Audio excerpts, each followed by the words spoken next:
Ya, masalah sampah terutama di sungai tidak hanya bisa berdampak pada terjadinya banjir. Sampah yang mengotori sungai saat ini membuat sumber air bersih untuk minum semakin sulit didapat.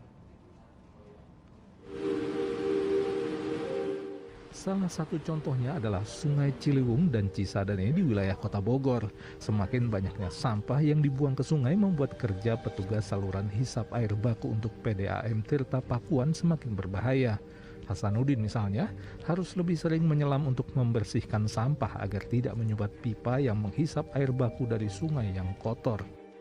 30 detik di bawah air, 30 detik di atas, kan lumayan turun naik gitu. Suka ini kan apa sih pengap, sesak itu juga setelah itu ada. Ada. Paling gatel-gatel, soalnya kan airnya juga air kotor itu, air baku, jadi ada sampahnya juga. Sejumlah risiko mengintai pekerja seperti Hasanuddin. Tidak hanya kecelakaan kerja seperti bahaya tenggelam, air kotor juga bisa menularkan berbagai penyakit. Risiko kesehatan yang muncul itu barangkali terkait dengan penyakit-penyakit yang disilahkan dengan waterborne disease, penyakit yang berasal dari air. Nah, contohnya apa misalnya? Yang berasal dari air seperti kolera, diare, disentri, tipes, ya, hepatitis itu penyakit kuning, kemudian gangguan saluran pencernaan, ya.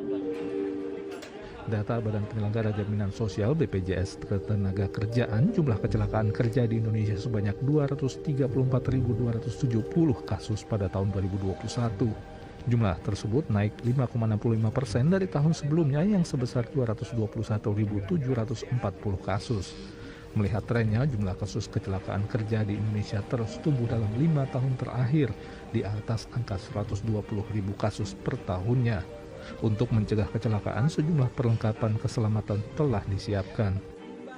Kalau lingkungan kerjanya itu ada resiko tendensi tenggelam dan segala macam, kita akan lengkapi dengan alat pelindung diri yang melindungi mereka selama bekerja. Nah, tiap tahun atau tiap 2 tahun kami juga melakukan tes kesehatan. Itu untuk melindungi kesehatan mereka, biar kita tahu dari deteksi dini bahwa adakah resiko penyakit akibat bekerja dengan kondisi tertentu.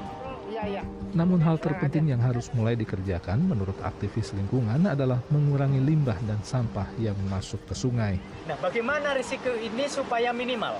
Artinya kita bersama-sama harus bersepakat untuk mengurangi agar sampah atau limbah atau apapun itu tidak masuk ke sumber daya air, terlebih di sekitar tempat beroperasinya intake perusahaan dari air minum. Dengan sungai yang bersih, banyak manfaat yang bisa didapatkan. Sungai bisa kembali berfungsi seperti semestinya, sebagai pemasok pangan dan sumber air bersih bagi berbagai macam keperluan masyarakat, termasuk memperluas akses air bersih bagi masyarakat. Iwan Kurniawan melaporkan dari Kota Bogor.